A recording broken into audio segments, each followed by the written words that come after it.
வணக்கம் நண்பர்களே. எனது பெயர் சொர்ணராஜ். பிரிவு அலுவலர் ஓய்வு, தலைமைச் செயலகம். மொட்டை பெட்டிஷன், அதாவது அனாமதேய கடிதம் அப்படின்னு அஃபிஷியல் லாங்குவேஜில் நம்ம சொல்லுவோம். இந்த மொட்டை பெட்டிஷன் அப்படிங்கிற வார்த்தையை பெரும்பாலான கவர்மெண்ட் ஆஃபீஸில் நம்ம கேள்விப்பட்டிருப்போம். ஒரு பெட்டிஷனை ஏன் மொட்டை பெட்டிஷன்னு சொல்கிறாங்க, அதே மாதிரி ஒரு மொட்டை பெட்டிஷன் மேலே என்ன மாதிரி நடவடிக்கை எடுக்கிறாங்க, இதை பற்றி நம்ம தெரிஞ்சுக்கணும். அதுக்காக தான் இந்த வீடியோ, சரிங்களா? இப்போ ஒரு பெட்டிஷன் வருதுன்னு சொன்னால் எதன் அடிப்படையில் அதை மொட்டை பெட்டிஷன் அப்படின்னு சொல்கிறாங்க அப்படின்னு பார்த்தோம்னா, அந்த பெட்டிஷனில் யார் அந்த புகார் சொன்னார் அப்படிங்கிறதுக்கு ஒரு கையெழுத்து எதுவும் இருக்காது, அல்லது யாருடைய பேருமே அதில் இருக்காது. சில நேரங்களில் அட்ரஸும் இல்லாமல் இருக்கும். அப்போ ஒரு புகார் சொல்கிறாரு அப்படின்னு சொன்னால் அவருடைய கையெழுத்து இருக்கணும், அவருடைய பேர் விவரம் இருக்கணும், வீட்டு அட்ரஸ் இருக்கணும். அப்போ தான் நம்ம அந்த புகார் சம்பந்தமாக அந்த சம்மந்தப்பட்ட புகார்தாரர்கிட்ட போய் விசாரிக்க முடியும். இந்த மாதிரி இன்னார் மேலே நீங்கள் புகார் சொல்லியிருக்கிறீங்க, இதுக்கெல்லாம் அடிப்படையில் உங்கள்கிட்ட ஏதாவது ஆதாரங்கள் வச்சுருக்கிறீங்களா, இல்லை நீங்கள் ஏதாவது சாட்சி சொல்லி இந்த குற்றச்சாட்டெல்லாம் நிரூபிப்பீங்களா அப்படின்னு நம்ம அவர்கிட்ட கேட்க முடியும். அப்போ இது எதுவுமே இல்லாமல் இருந்தால், அதாவது ஒரு பெட்டிஷனில் கையெழுத்து இல்லாமல் இருந்தாலோ, அல்லது பேர் விவரம் இல்லாமல் இருந்தாலோ, அல்லது முகவரி இல்லாமல் இருந்தாலோ, அது மொட்டை பெட்டிஷன் அப்படின்னு நம்ம தீர்மானம் பண்ணிக்கலாம். சில நேரங்களில் கையெழுத்து இருக்கும், பேர் இருக்கும், அட்ரஸும் இருக்கும். ஆனால் அந்த அட்ரஸில் போய் நம்ம விசாரித்தோன்னு சொன்னோம்னா இந்த பெயர் கொண்ட நபர் அந்த அட்ரஸில் இருக்க மாட்டார். அப்போ அது மொட்டை பெட்டிஷன். அப்புறம் சில நேரங்களில் அந்த அட்ரஸே போலியானதாக இருக்கும், அப்படின்னா அது மொட்டை பெட்டிஷன். சில நேரங்களில் அந்த அட்ரஸில் இந்த பெட்டிஷனில் இருக்கக்கூடிய பேரில் உள்ளவர் இருப்பார், ஆனால் அவர் அந்த பெட்டிஷனை போட்டிருக்க மாட்டார். அவர் நேராக சொல்லுவார், இந்த பெட்டிஷன் நான் போடல சார், வேறு யாரோ என் பேரில் போட்டுட்டாங்க அப்படின்னு சொல்லுவார். அப்போ அவருடைய வாக்கு மூலத்தை நம்ம வாங்கிக்கணும்.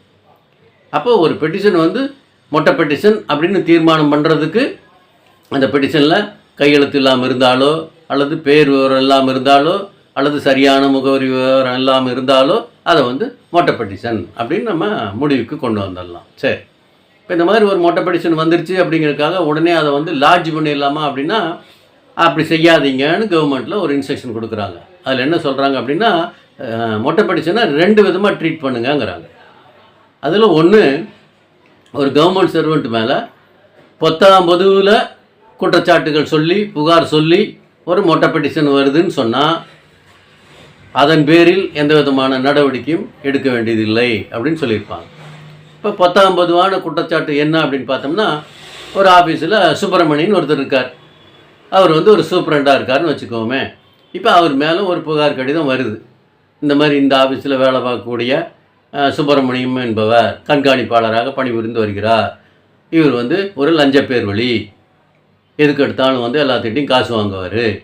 இந்த மாதிரி காசு வாங்கி ஊரில் நிறைய வீடுகளை வாங்கி வச்சுருக்காரு, அந்த வீடெல்லாம் இவருடைய பினாமி பேரில் இருக்குது அப்படின்னு 19ஆன ஒரு குற்றச்சாட்டு வைக்கிறாருன்னு சொன்னால் அந்த மாதிரியான மொட்டை பெட்டிஷன் மேலே எந்த நடவடிக்கையும் எடுக்க வேண்டாம், அதை நீங்கள் க்ளோஸ் பண்ணிக்கலாம் அப்படின்னு சொல்லியிருப்பாங்க. அடுத்த வகையான பெட்டிஷன் இருக்கும், அடுத்த வகையான மொட்டை பெட்டிஷன். அதில் என்ன சொல்லியிருப்பாங்கன்னா, சுப்பிரமணி என்பவர் இந்த அலுவலகத்தில் கண்காணிப்பாளராக பணிபுரிந்து வருகிறார்.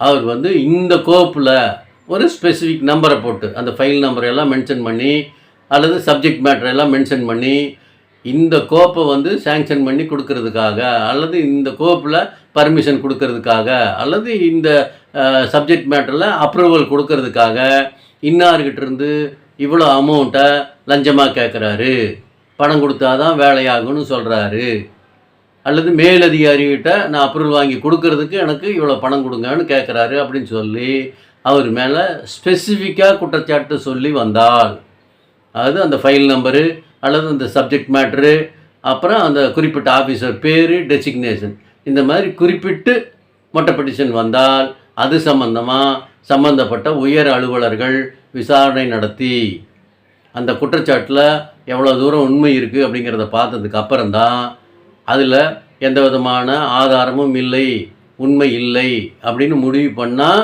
அந்த மொட்டை பெட்டிஷனை க்ளோஸ் பண்ணிக்கலாம். இல்லை அந்த குற்றச்சாட்டில் சொல்லியிருக்கக்கூடிய விவரங்கள் எல்லாமே ஓரளவுக்கு சரியானதாக இருக்குன்னு சொன்னால் அதன் மேலே வந்து உரிய நடவடிக்கை எடுக்கணும். அதுக்கப்புறம் தான் நீங்கள் வந்து இந்த மொட்டை பெட்டிஷனை க்ளோஸ் பண்ணணும் அப்படிங்கிற மாதிரி சொல்லியிருப்பாங்க. அதனால் ஒரு பெட்டிஷன் வருது அப்படின்னு சொன்னால் அதில் வந்து கையெழுத்து இல்லை, பேர் விவரம் இல்லை, அட்ரஸ் இல்லை அப்படிங்கிறதுக்காக உடனே நம்ம வந்து அதை க்ளோஸ் பண்ணவும் கூடாது. அதே சமயம் ஒரு கவர்மெண்ட் சர்வெண்ட் மேலே ஸ்பெசிஃபிக்காக குற்றச்சாட்டு வந்துச்சு அப்படின்னு சொன்னால் அது சம்மந்தமான நடவடிக்கையை தொடர்ச்சியாக எடுக்கணும் அப்படின்னும் சொல்லியிருப்பாங்க.